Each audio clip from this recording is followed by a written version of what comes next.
Good morning, everybody. It's almost noon, 1 minute, so it's still morning.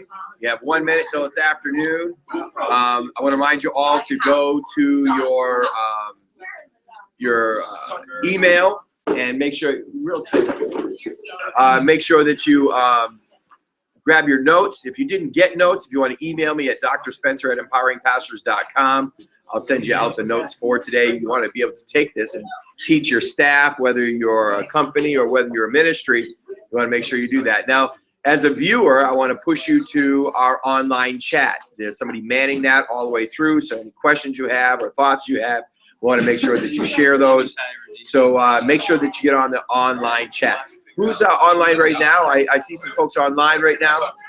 Pastor Cody, who's online right now? So we're going to be starting here in about 30 seconds. Starting on time. Velveeta, where's the food? No, I don't mean that food. I mean your food. Brother Palmer, how are you? Howdy, handsome. How are you, my man? Handsome. What do you want? Going my way.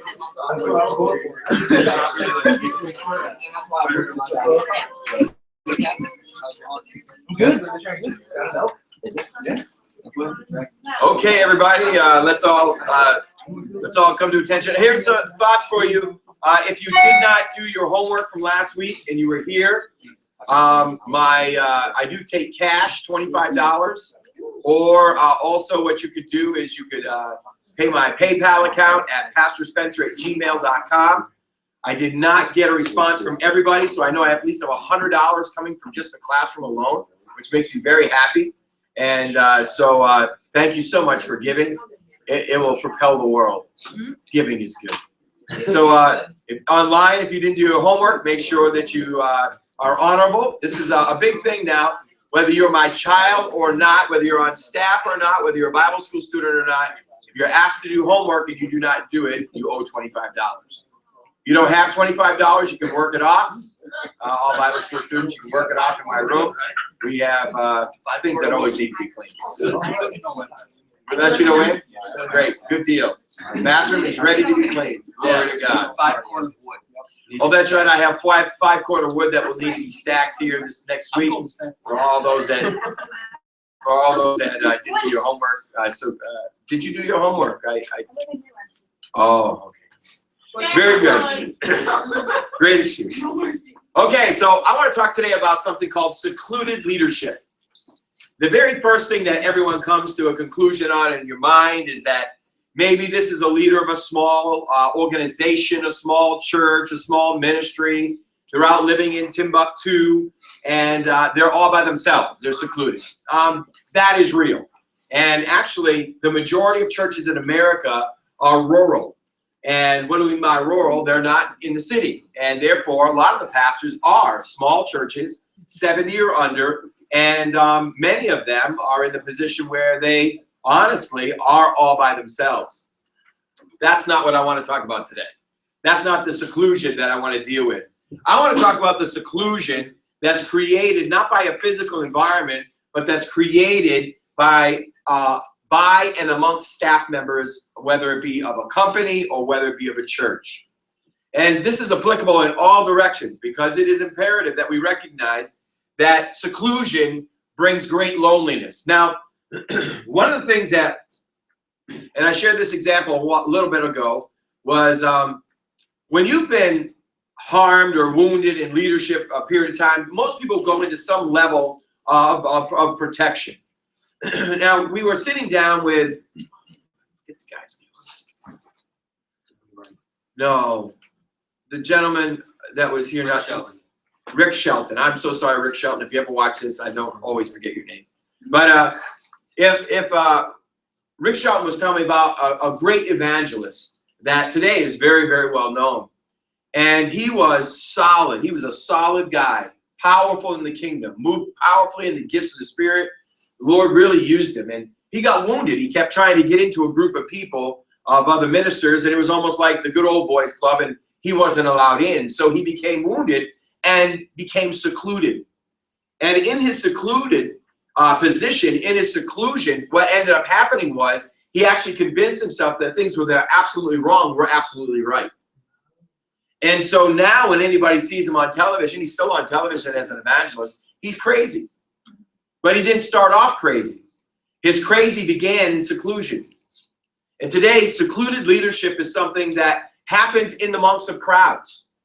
When you have large staffs, small staffs, no matter how big the staff numerically can be, you can have within that staff somebody that's a secluded leader.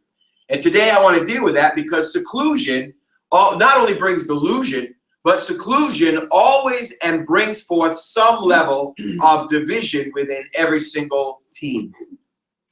So I want to talk about this seclusion. Now, I want you to know right off the bat in Luke chapter 9, 46 through 48, that it is not abnormal for arguments and disagreements to happen within church, within secular jobs, within leadership teams, within companies. It's normal. It happened within Jesus. How many of you know if it happened within Jesus, then it's probably going to happen with you? An argument started off among the disciples as to which one of them would be the greatest.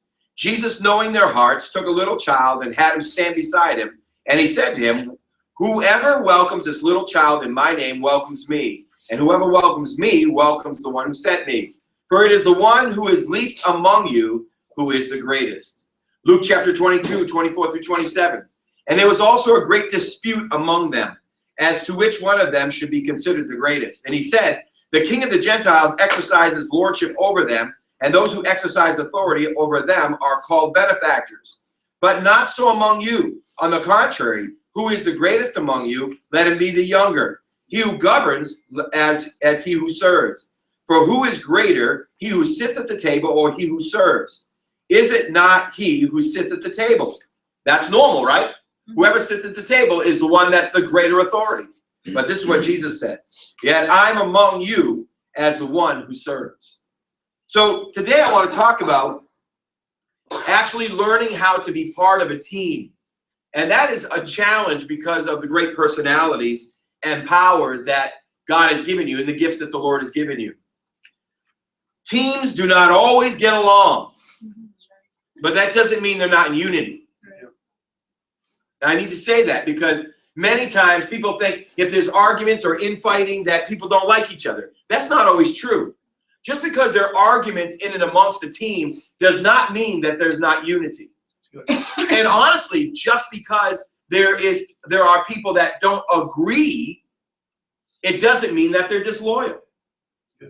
Disloyalty has nothing to do with agreement or disagreement. In fact, how many of you have had siblings growing up?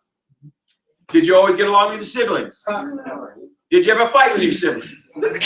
Did you ever argue with your siblings?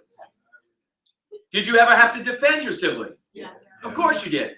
I always taught my kids this. If one of you fights, you both better fight or I'm going to beat that other one when he gets home. You know, it was always a team. And I remember getting the call. They were kicked off the bus because some kid was picking on Chad. And Cody, tell the other story. When Cody got beat, I'll tell him. Cody grabbed him and beat the snot out of the kid on the school bus because he was bothering his brother. Then there was another one. This is what Chad wants me to say. This one. They were at the park.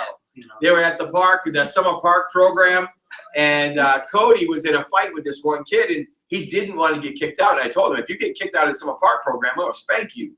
And you'll be grounded all summer long. What's that? And be grounded all summer long. So Cody, he got attacked by this kid and wouldn't fight back. But Chad saw his brother getting pounded from across the park. Chad went running and literally jumped both feet in the air and kicked the kid in the head. And then they both got kicked out of summer cohesion. But as their father, I was so proud of them. I did not ground either of them. Well, why? Because listen, you've never seen anybody fight when they were younger like these two. I remember Cody always picked on his brother. I mean, always picked on his brother. And one day, my wife and I are in the living room watching television, and we hear, oh! We hear somebody hit the floor. Chad punched him right in the face and dropped him right down. Fights. Corinne and it was in amongst the fights as well with her brothers. But you know, there's one thing for sure, and that is if you touch one, you're touching us all. So we can argue in and amongst each other. We can have issues of anger and dispute amongst each other, but it doesn't mean we're not in unity.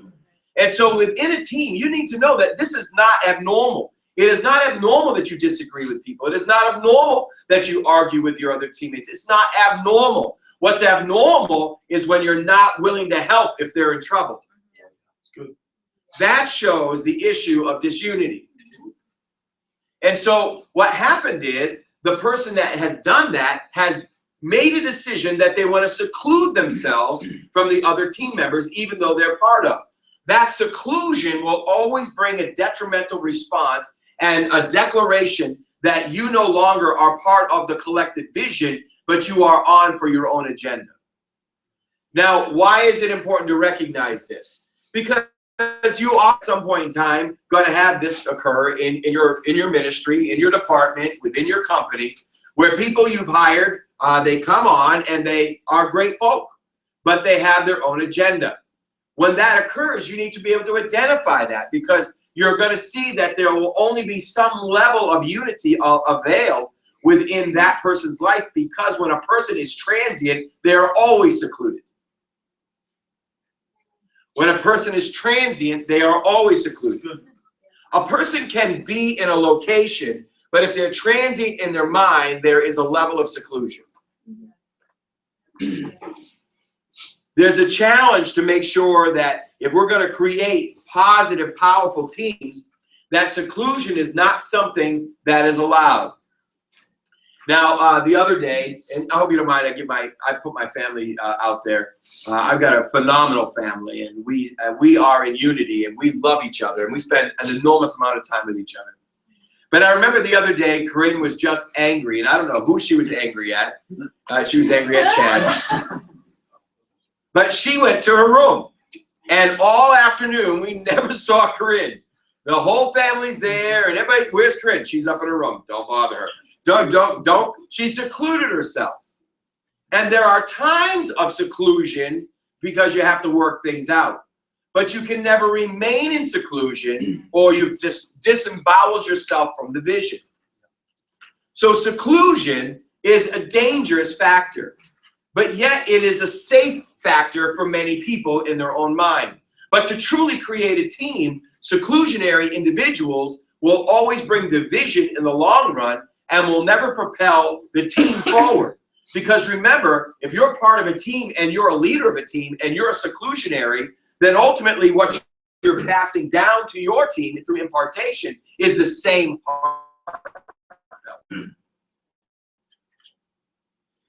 Now, why do some people become secluded? So we're talking about people on a team. We're talking about whether it be a church or whether it be a business. Whether you're a church or a business, the principles are the same. You can't do it by yourself.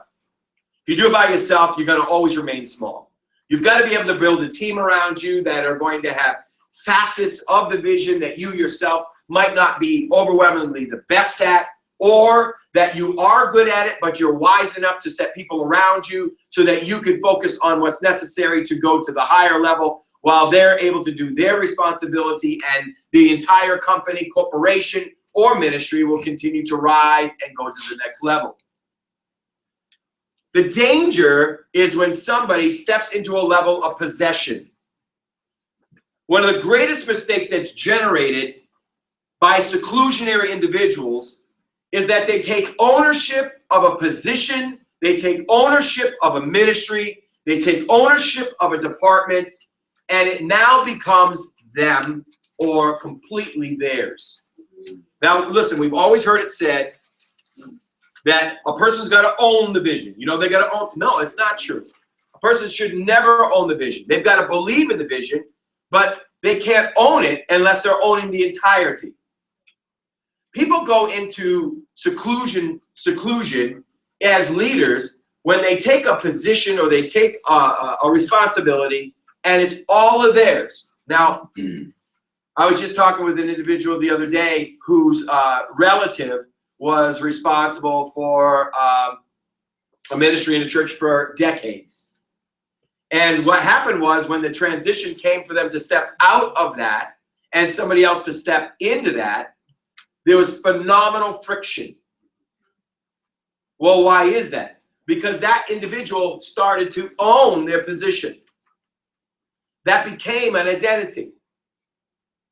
Every one of us need to recognize that change is always going to occur. Change is not ever going to stop. Therefore, we don't have the right to possess anything that's in front of us. We have the responsibility to buy into it, but you can't possess it because it's not ours. What happens if tomorrow you change? What happens if tomorrow your boss walks up to you and says, listen, I think you're going to be better in this job, so I'm going to move you? Well, if you possess that job and now that is where you've secluded yourself and now you're in your own little tribe, your own little hut, then what ends up happening is you now are in a frantic motion where you have an identity issue to where now he's moved me, she's moved me. Now what am I going to do with my life? And what you usually start seeing people do immediately, they start collecting what they knew they used to be able to control. Seclusion is so dangerous.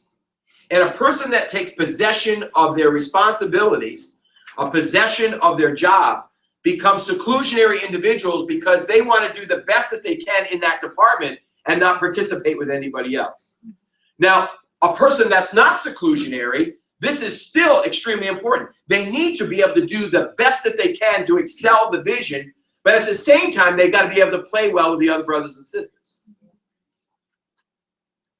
Seclusion is dangerous. Now, it's very easy to become seclusionary because we're like leaders. We're all focused people. But if you become that individual, you'll aspire in that posture for a while. But ultimately, what will occur is simply this, is that once you've aspired there, and if your boss wants to move you, whether it's up and or down, a different place in the bus, then you're going to struggle. And you're going to be angry. And that seclusion will go even deeper into a personal realm. So you've got to protect yourself from being this way. We want you to hold the vision, but seclusion occurs when people create their own vision within the vision, yet remain working within the main vision. So let me say it one more time. Seclusion is when you've been brought into the vision, you've been given a responsibility. We know that every single leader has to have a vision within the vision, but when it becomes their own agenda or their own identity and they become seclusionary in that portion of the vision, now they are not really part of the vision, even though they might be on your staff. They are in and of themselves their own entity within the entity. Yeah. That's seclusionary. That is an extremely dangerous posture, but extremely easy to get to. And so we've got to pay attention. It's not your baby. Can you turn to someone and say, it's not your baby? Now praise the Lord. Amen. Thank you, Jesus. No paternity tests here. Now watch, this is important. The reason that should be relieving to you is because when you are part of the main vision, ultimately the responsibility stops where? With the visionary. It's just in the same process of a husband and wife. Same process with Jesus, the head of the church, and we, the body. That when we submit to the one that has been given authority over us, it is the most safe and protected place that you can be. Amen. But when an individual takes a baby that's not theirs, well, they usually go to jail. And when you take a baby that's not yours and you don't want people to take it away, you go into that protection mode, which makes you seclusionary. Which puts you in a position to where detriment is now in your face, because ultimately you cannot be a segregated microorganism within the organism, because then you will be, oh, what do they call that word? It starts with an M. You'll be, forgot the word. We'll just say the word rogue. It's not the right word. A cell that is not actionary. Well, listen, everybody, they say everyone has cancer cells in their body. But what ends up happening is when that cell is fed and starts to breed death through life. And that's what happens within a team when people are seclusionary. That's what happens when we own the baby, when it's not our baby to own. Now, so here we are. It's time to recognize that none of us should ever take possession. You know, I honestly, I know I shared this a few weeks ago, but that I Need Thee Every Hour song is so, I listened to it again this morning. I listen to it almost every single morning. Why? Because this is not my church. This is not my church. And boy, what a relief. What a relief to know that this is God's house. What a relief to know that I sit under the head. I have an enormous responsibility. But to recognize that, listen, this is not my home. This is not my house. This is not my kingdom. This is God's kingdom. Therefore, if I remain in his vision that he has imparted to me, then I'm in the safest place that I can be. But the moment that I try to make this my church, and I hear pastors say that all the time, and sometimes it's just, you know, how they've been taught how to react. How's your church? My church is doing really good. Well, really, is it your church? Well, how's your ministry going? Well, my ministry is doing really well. Well, how's your company? Well, my company's doing really good. Remember, God never told us to ownership. He never told us to live in ownership. He told us to be stewards. Yeah. Everything that we have is God's. There's nothing that is ours. And that's where, when you come into that posture, there is a safety net that is necessary because you are part of the vision, within the vision, propelling the vision. But a seclusionary individual is within the vision, doing their own agenda, their own vision, which ultimately will never move forward. So there's a need to make sure that it is not division, but it is the vision. So every one of us asks ourselves a simple question, and that is, okay, I know my responsibility, and I know that I've got to do it with the best of my ability, and I've got to be passionate towards it. And if I'm not taking a hold of it, then I'm not passionate. So I'm not saying you can't touch it, you can't love it, you can't move within it. But the other question is, are your hands reaching out from beyond the organism? Or are you just over here, and listen, I'm doing my thing, leave me alone. Yeah, I got my job, you got your job. Listen, you didn't do your job. What are you, stupid? What's wrong with you? You didn't do your job. You see, this is what happens is we get into this position where it's our job, it's our position. This is my little nook. Stay out of my nook. You ever seen those shows? I did it when I was a kid. I put a little sign up, Michael's room. Knock before you enter. Keep out. That's my thing. And so we've got to ask ourselves this question. Is that the way you are thinking? And that is that the way you are with your responsibility and the vision that you're in? Keep out. It's my responsibility. Don't touch this. Some of the infightings that happened with the disciples, it was all self-propulsion. The Trojan horse is the most dangerous factor. You know, the devil never stops trying to destroy you. Now, listen, I need to talk to the companies here for a minute. Your job is to bring glory to God with your companies. That's your job. It's not that you just make money. You got to make money. But you're making money for a reason. You're making money for the kingdom. You're making money, and God increases you so that you'll have more opportunity to give to the kingdom. This is why you're in business, or it's your business. If it's the king's business, it's understanding why I'm in the king's business. And within that, there's a recognition that the enemy, if you have that mentality, you have that sellout to God, that your company is not your own, but it is his company, then you've got to recognize the enemy's not going to be happy with that, because God, he knows if God can get it through you, he'll get it to you. Somebody asked me the other day, Pastor, I really want to increase in my company. I really want to be more successful in my company. And I said, then I will get you some books on giving. I didn't get a response back. That is how it works. And so whether you're a company or whether you're a ministry, whether you're a department head within the ministry, it all comes down to the same facet. Who owns the company?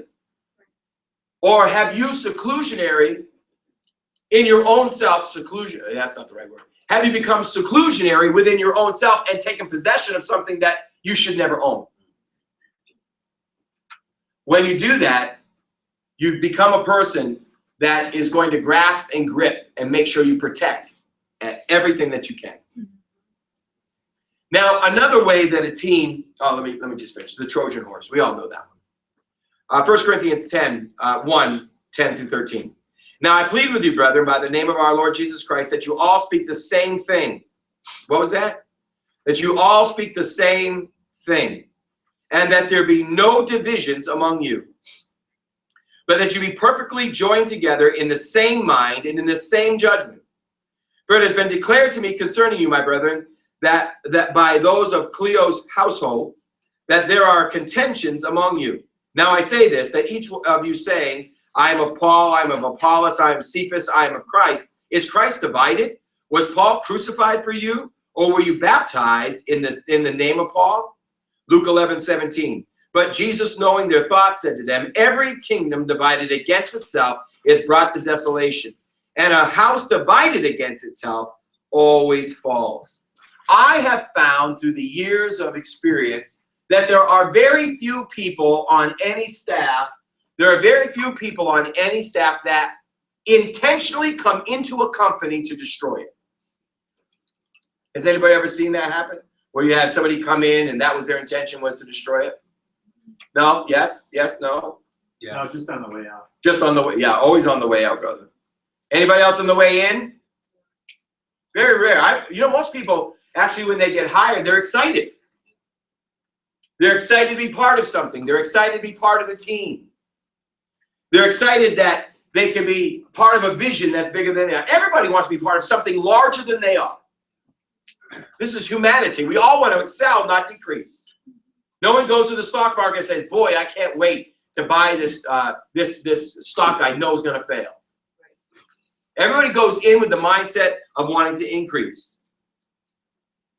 The problem is this. Because there are strong leaders, when an argument breaks out, there must be an understanding of why that argument broke out. With the disciples in Luke 9, it was all about who was going to be the greatest. It was all about themselves. Which means that those people were not part of the main vision. They were seclusionary. They were individuals that were out for their own agenda, their own drive. What are they going to get out of this? Because I want to sit next to Christ. I want to be the greatest. In Luke chapter 22, same thing, personal agendas. One of the most difficult challenges you will always have is trying to keep the personal agendas from racing past the main vision. When a personal agenda overtakes a staff member in any world, you then will see a turn. You will then see a turn in the company depending on how much influence they actually have. And that turn will come because of the influence that they give. We went through the whole book on Mojo. We know all about impartation. The impartation that you give is the impartation that people will live. And as leaders, every one of us have got to make sure that we are in the right line, the right lineage, the right vision. And within that vision, we are not causing division by having our own vision that is separate from the main vision. We've always got to judge ourselves and keep ourselves in check because it's so easy to become seclusionary, just staying focused on what we're doing. Not one of us is an entity to themselves. We are all part and parcel of one body. Can the eye say to the ear, I don't need you? Can the hand say to the foot, I don't need you? We all need each other. But yet what happens with the great Trojan horse is it always comes from within. The division comes from within because people go into a seclusionary mode and mindset of saying, well, I'm doing my thing. And that person, listen, I don't need to deal with them. They got their own job. You can't have that. The moment that becomes part of your mindset, you now have lost the mind of Christ. The mind of Christ. Did not Jesus say you have the mind of Christ? Yeah. What was the mind of Christ? John 17. What was the mind of Christ? I and the Father are one. And Father, let them be one as we are one. The whole mind of God is always the unity factor. The whole mind of God is always that the people will get together and move as one. What I have found and not just found in other people, but found in myself.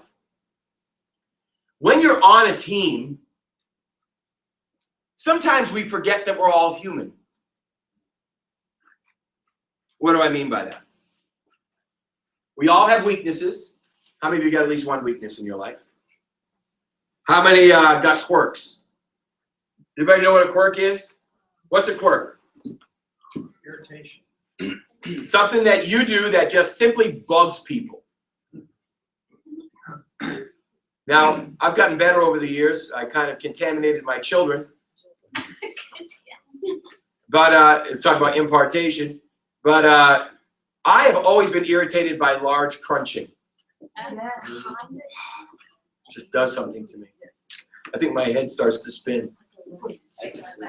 Yeah, no lie, man. It's bad. Ever since a kid, man. You know, anybody chewing popcorn next to me, I'm going like this. You need to get away. I'm going to kill you. My wife, when we were newly married, would eat her popcorn out in another room. I know it was a little excessive, but it really bothered me. That was a quirk. Now, I've gotten better, but this morning I looked at it and I said, where are you going? She went out to the dining room to eat her toast. I said, no, really, it doesn't bother me when she goes, yeah, right. Now, that doesn't work. Chad doesn't have any of those issues, correct? Cody, do you have any of those issues? Couple. Wow. Whether you recognize it or not, we all got quirks. How many of you know a quirk of somebody you work with that just irritates you? Now, it's not that they're a bad person, not that they're being immoral, it's not that they're being a nasty individual, but they have a quirk that just stinking bugs you. Yeah. We all have. Irritations. Just something that you have within yourself, no one even knows about, but just every time you see it, rubs you raw. How about people's demeanors? Listen, we are all human. Every one of us. Can you pinch the person next to you to make sure they're human, please? Oh, no.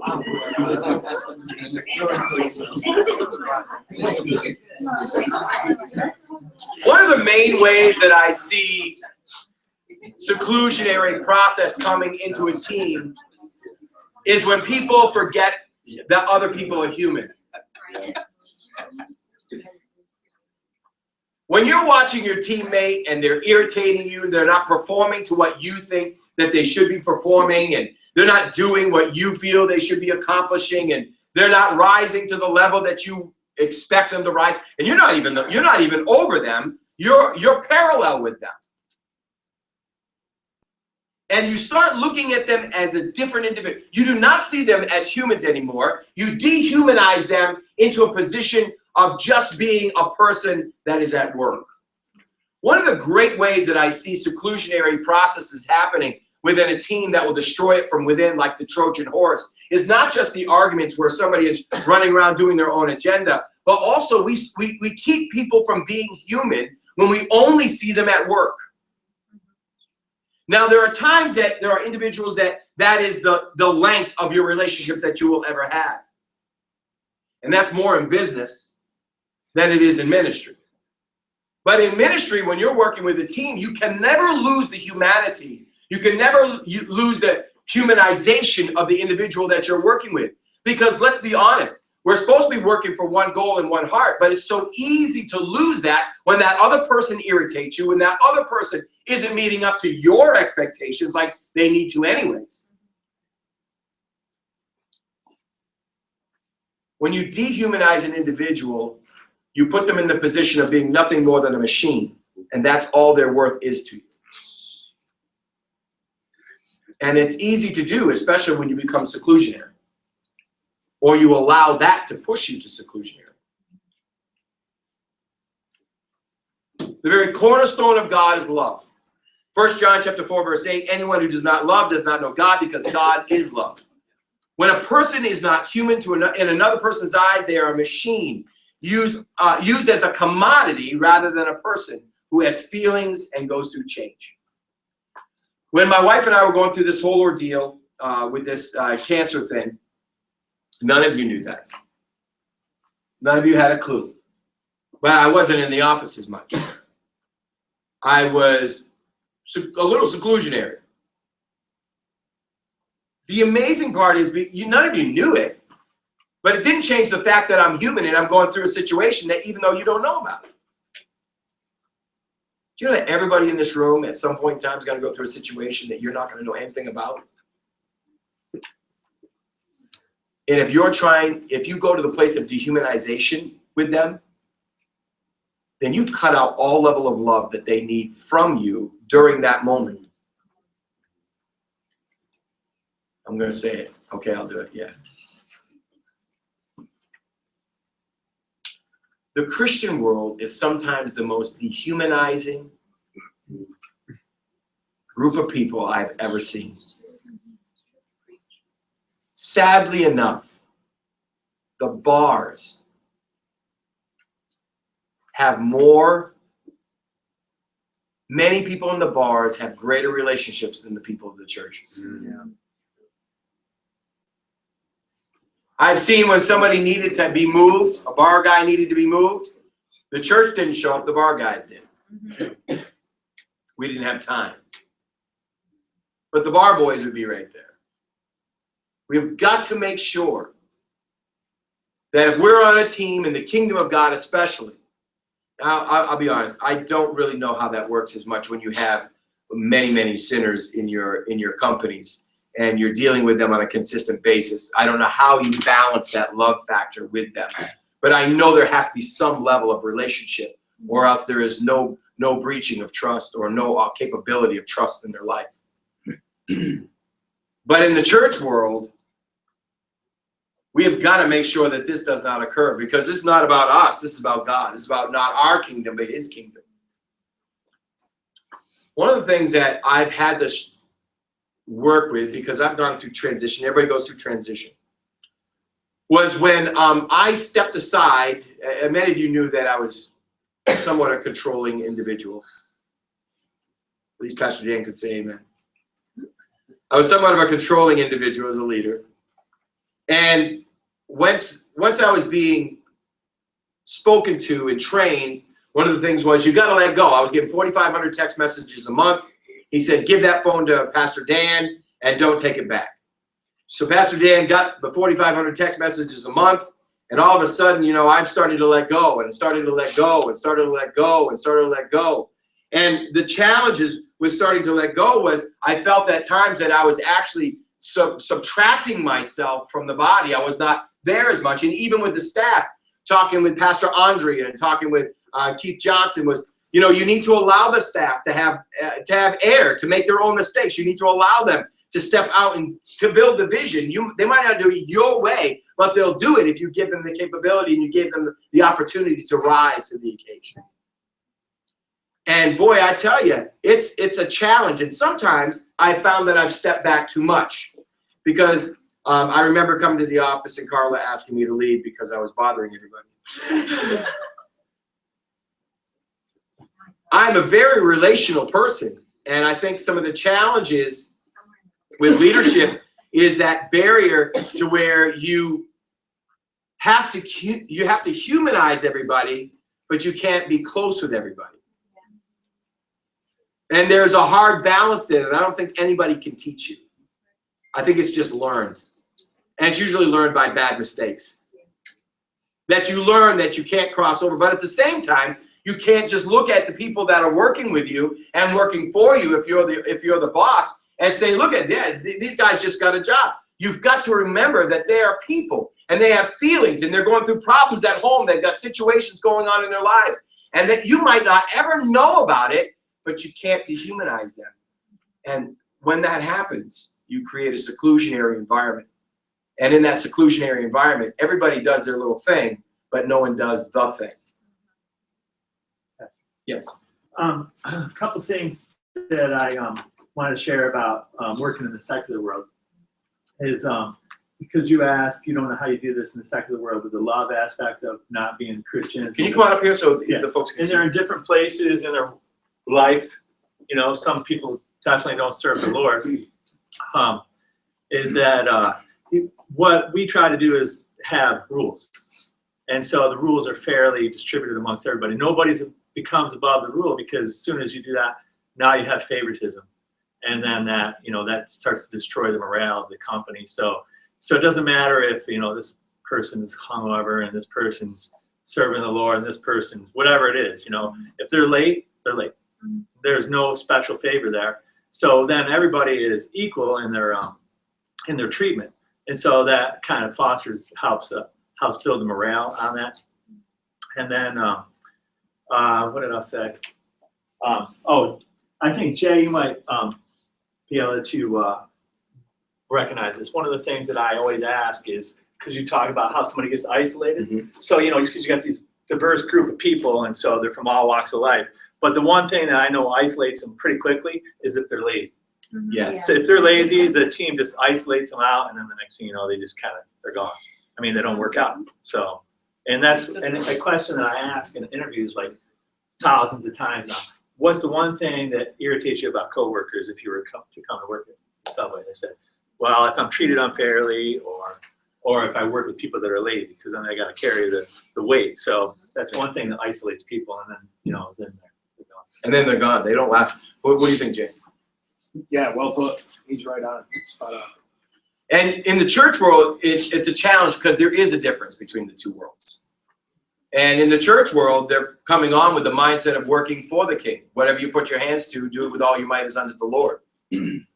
And when there is that situation of dehumanization, that individual will either go to seclusion, or the person thinking it will be seclusionary, because they're so irritated with the other individual that they don't want to participate with them. When you subtract one from the whole, then the whole can't be whole. You know, as much as I love my two legs, if I cut one of them off, it's going to affect how I walk, because I wouldn't be walking. You know what? I don't like my thumb. What a horrible thumb. It's a lazy thumb. I'm going to cut it off. Whether you like it or not, your thumb is very important. Try to do anything for a whole day without a thumb.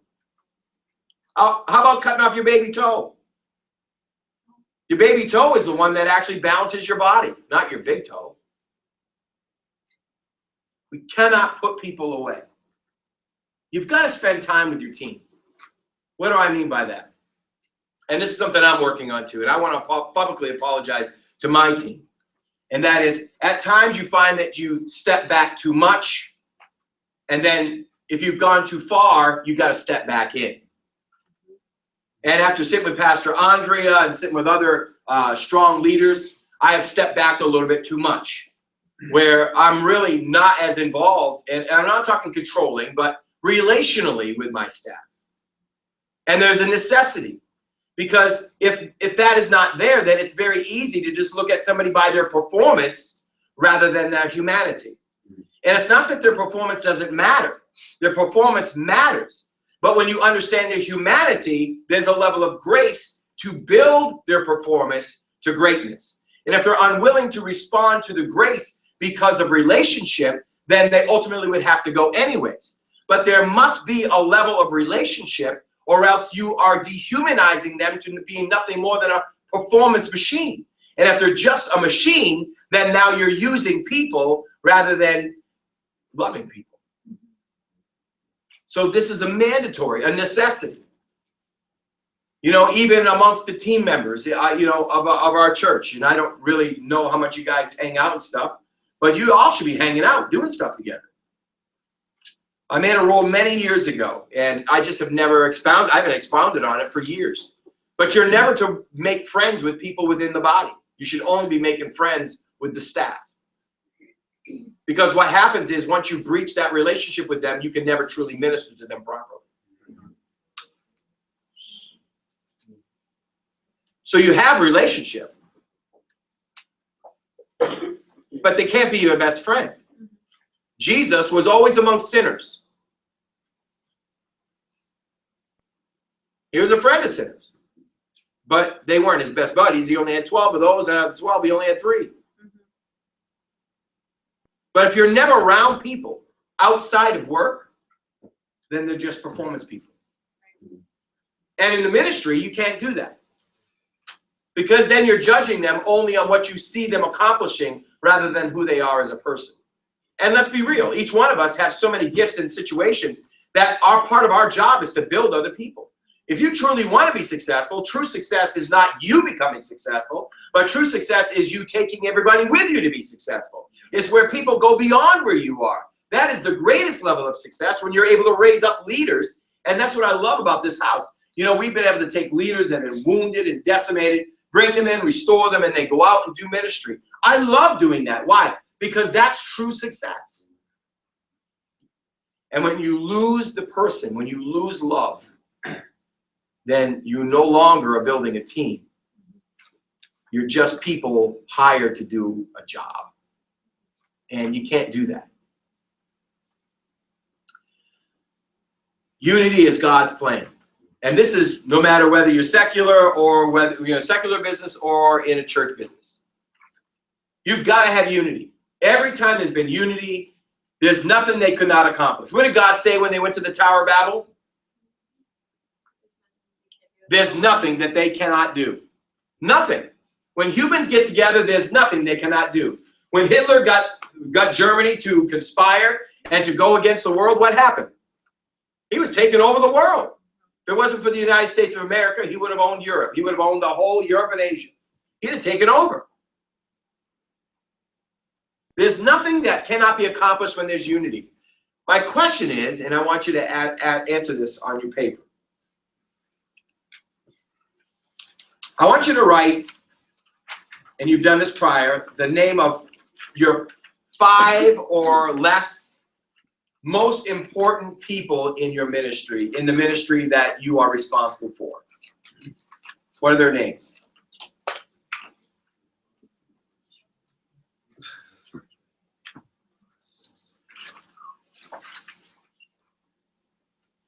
I want you to write beside their names, are they a machine to you or are they human to you?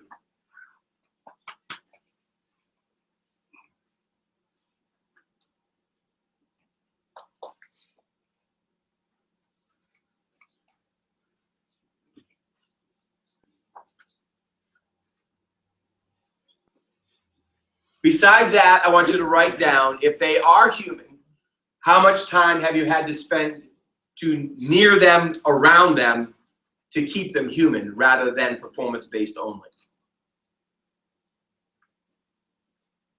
What have you done to keep them human?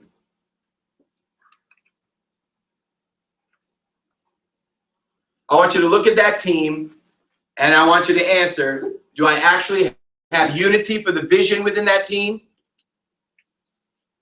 If not, then who are the seclusionaries and why? Why are they secluded?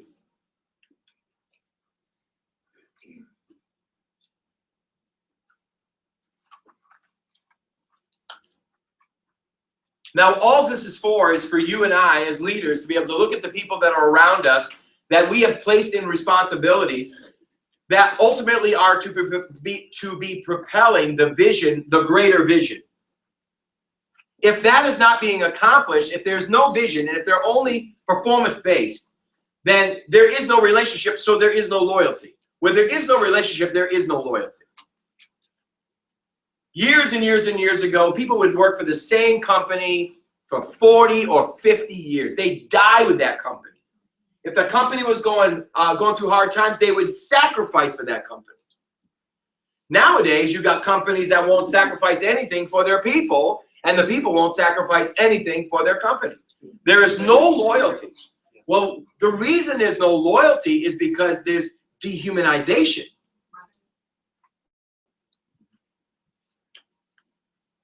So if the people that are on your main team, you don't see them as human, but only as performance-based, and they see themselves as that, then there won't be loyalty. Acts chapter 2, verse 46. So continuing daily with one accord in the temple, breaking bread from house to house, they ate their food with gladness and the simplicity of heart. One accord in the temple. Acts 2:24. And when they heard that, they raised their voice to God with one accord and said, Lord God, Lord, you are God, you who made the heaven and the sea, earth and the sea, and all that is in them. Acts 4, verse 32. Now the multitude of those who believed were of one heart and one soul. Neither did anyone say that any of the things he possessed was his own, but they had all things in common. Acts 5:12. And through the hands of the apostles, many signs and wonders were done among the people, and they were all with one accord in Solomon's porch. Unity does not mean that your team will always agree. It means they have one common goal, and they're assisting each other to accomplish that one achievement. That's unity. You will never have everybody agree on everything in any company. You will never have everyone always like each other in every company. But they still must have the mindset that I'm here to do one thing. And the one thing that I'm here to do is to build this.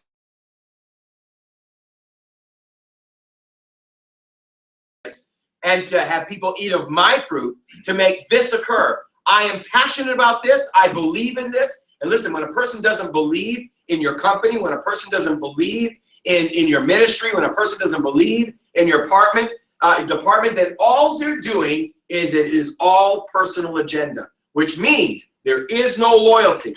When there is no loyalty, they are truly not working for the vision. They are working for themselves. This has got to be constantly in front of us because it's easy to become this seclusionary individual.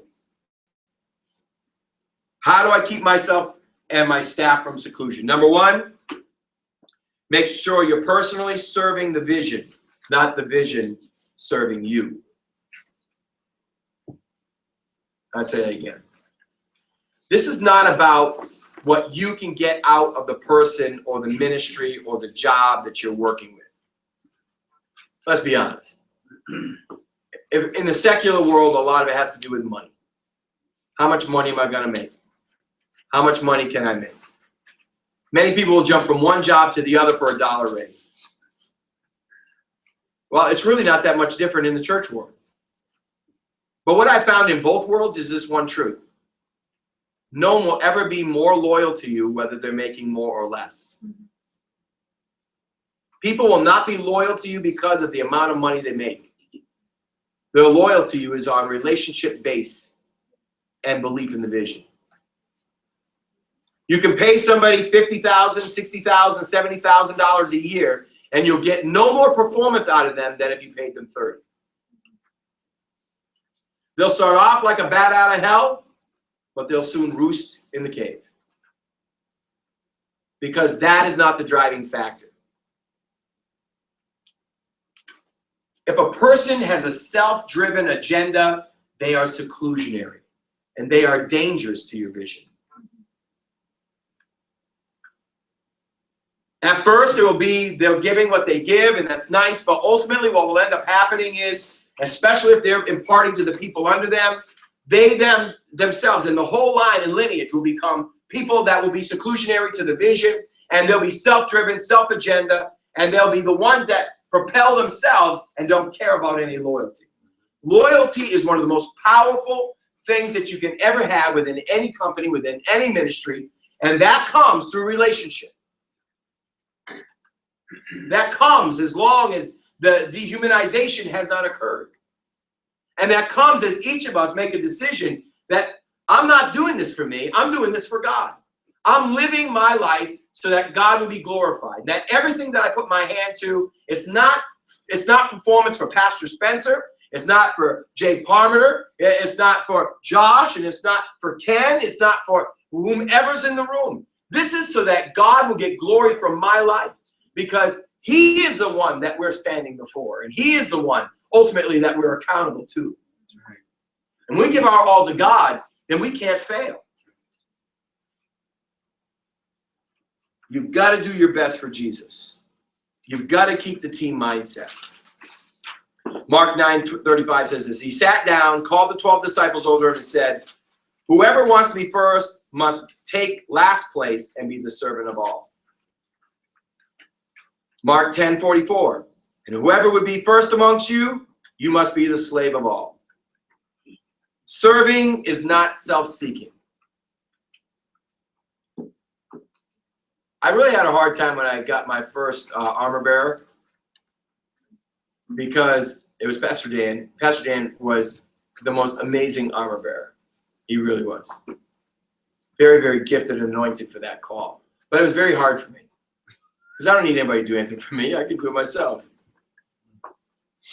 But for him, he was sacrificing his life. And let me tell you, he was sacrificing his life because he worked in Mansfield. He lived in Elmira, drove, how far, 45 minutes?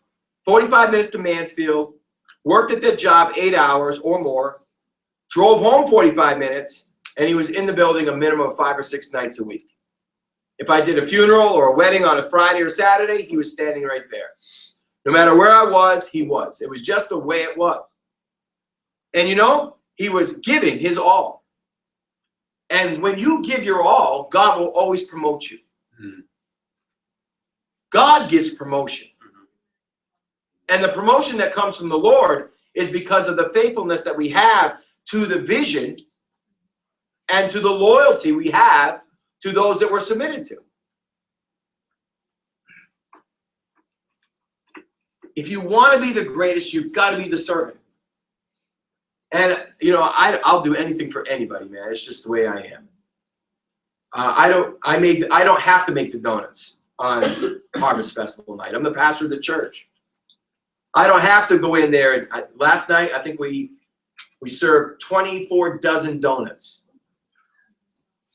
That's a lot of donuts. That's a lot of rolling on the pin. That's a lot of fat. Yeah. 10 pounds of flour alone. I don't need to do that. But I love to do that. I love to be with people. I love to have Rich standing next to me.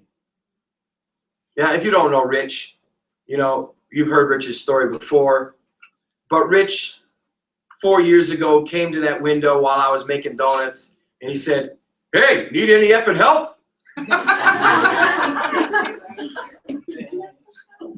It's his first time in the building.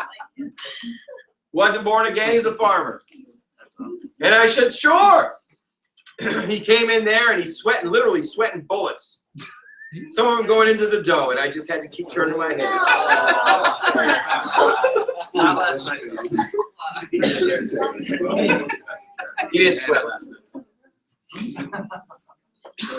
And that whole night, he's GDing this and Jesus Christing this and Praying? huh? Praying? Oh no, he wasn't praying. The SH word came out. I can't even tell you how many times. And that relationship right there, that allowing yourself to be vulnerable, because a true leader always has to be vulnerable. Your vulnerability creates a loyalty. And that's a hard balance. And that is something that is a challenge to navigate through with each leader, because each one is different. You're not going to have the same relationship with each leader. Jesus didn't have the same relationship with each leader.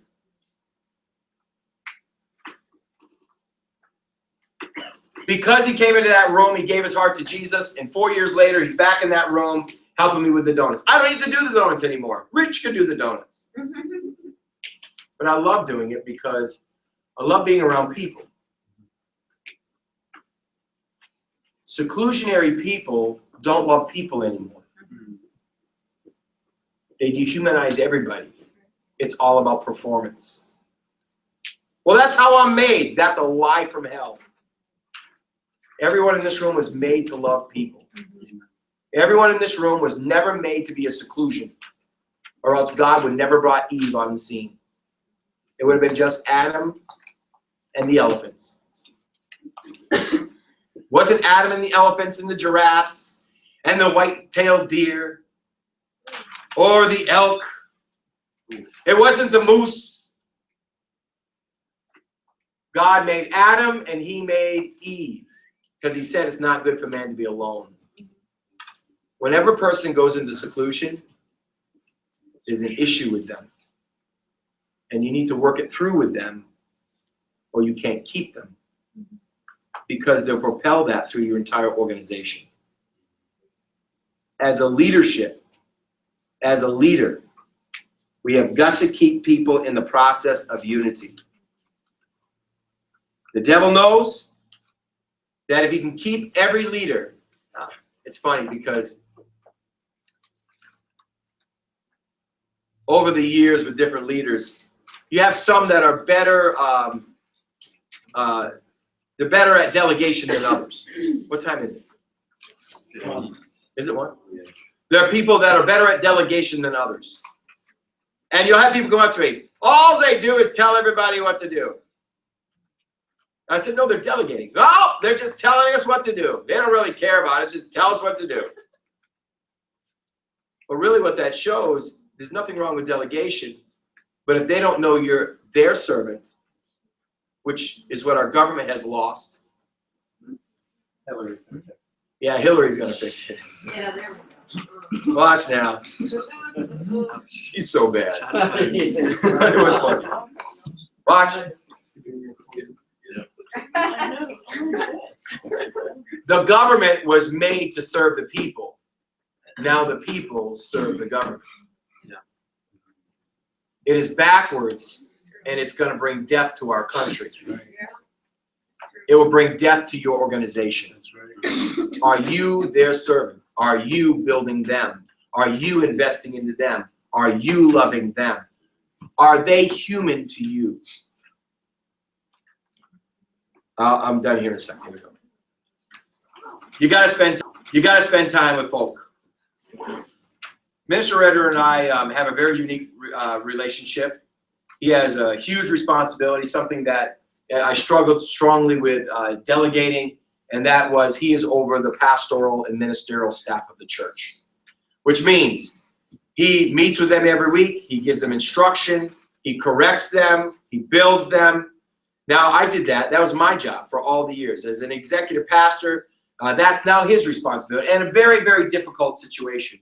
And some people say, well, you know, he's your favorite. No, what it is that him and I have to spend time together. He is my right hand when it comes to the factor of my staff. And I have got to keep him human, and he's got to keep me human. It's not about performance-based. It's about people, loving people, and building people. And so we go on vacation together sometimes. And we do go ride motorcycle together and hang out and have supper sometimes. Well, why is it? I do that because I have to keep that relationship with him, or else it will be just performance. We've got to keep this unity. I need you to spend time together. I'm going to say this to my staff now. You need to spend some time together. You need to spend some time together. We did one picnic this summer. It wasn't enough. We need to spend time together. If you're the leader of your own company, you can only deduce that by your own way. I don't know how you do that within your own company. But you've got to make sure that your people are not isolated. You got to make sure that they are not solidary. They are not, what's the word I'm looking for? Seclusionary from you. You've got to have a relationship with them. So I want you to do this. Here's your homework for the week. I want you to do this 3 days, just for 3 days. 3 days out of the whole week. I want you to take 20 minutes out of those 3 days and go ask somebody that works with you or for you how you can help them and serve them for 20 minutes. Stop your responsibilities and serve somebody else's. I want you to do that 3 times this next week. Jesus gave us all not to survive, but he spent it, he gave it, he served it to build others.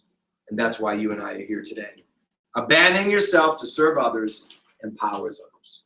20 minutes, 3 times this week. Stop what you're doing. You're not your agenda. If you have any personal agenda behind that, then that's not the person you can go to. You have got to do it just simply out of caring and loving people. What can I do to serve you? And I want to foster this in the body of Christ here, but I want to foster it in the businesses as well. How can you serve your people? That's what Jesus came to do. That's what we're called to do. How do we serve others? Amen? Anybody have any questions? No? Did I bore you today? We're very excited to have Jay back. He's the elk slayer. All right, y'all have a tremendous day. Thank you. I better get ready already.